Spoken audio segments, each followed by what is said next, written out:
На 22 октомври заводът за производство на санитарна керамика отбеляза 15 години от официалното си откриване. В празничния ден беше организирано събитие за работещите в завода, като на специално внимание се радваха колегите, които имат 15 годишен стаж. Всички те бяха поздравени с писмо от Валентин Ганев, директор на завода за керамика. В същия ден нашите колеги от завода за санитарна керамика организираха и Ден на отворените врати. Честта да го посетят имаха ученици, родени в годината на откриването му 1998. Около 150 ученика от 4 училища в града се запознаха с историята и развитието на завода. Преди да видите кадри с най-интересното, случило се на празничния 22 октомври в завода за санитарна керамика, ви предлагаме кратка информация за развитието му през неговата история.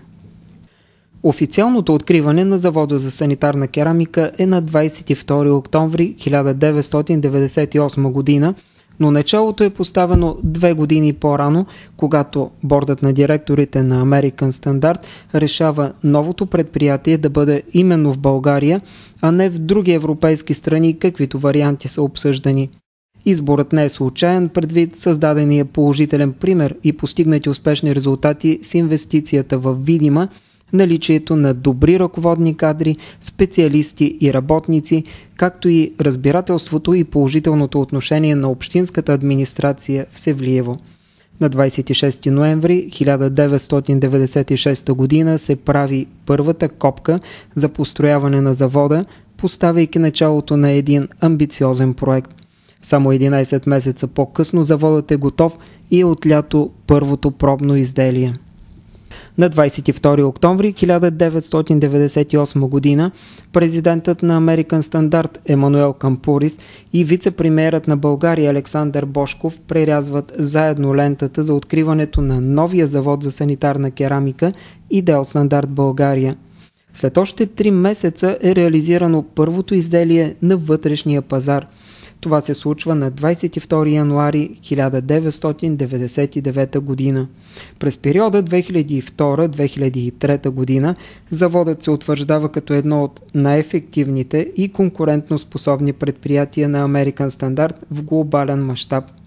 В резултат на това, компанията решава да инвестира в увеличаване на производствения капацитет с 40%. Инсталирани са нова тунелна и шатълна пещ и друго основно оборудване. В рамките на следващите 2-3 години компанията инвестира над $3 милиона в завода в Севлиево. На 23 май 2003 година заводът за керамика получава златен медал за качество и ефективност.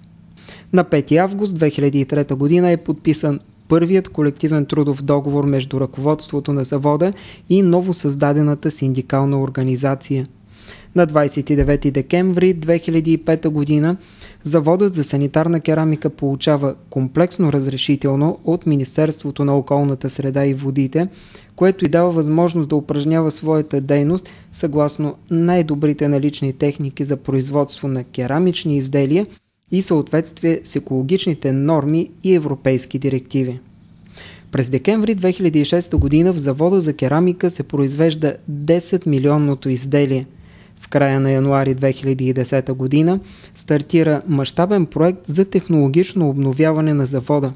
Инсталирани са общо 3 преси за отливане под високо налягане на мивки и пиедестали, с което 15% от капацитета на завода се прехвърля на тази съвременна технология.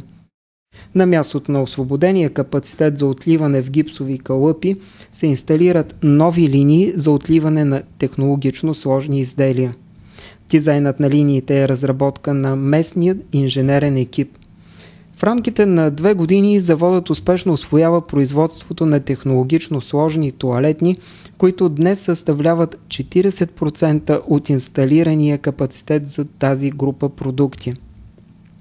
Керамичният завод в Севлиево е първият в компанията, в който успешно стартира и се внедрява новата поточна организация на работа, при която се прилагат принципите на така нареченото Lean производство.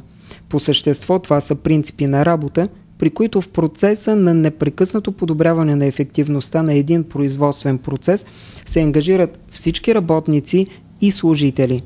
Основните производствени участъци бяха трансформирани в 10 поточни линии, които се управляват от 5 производствени екипа. При това промените и адаптирането към новата организация на работа продължават. Целта е изграждане на един по-гъвкав производствен процес, който осигурява най-краткия възможен производствен цикъл от получаване на поръчката до нейното изпълнение и предаване стоката на клиента.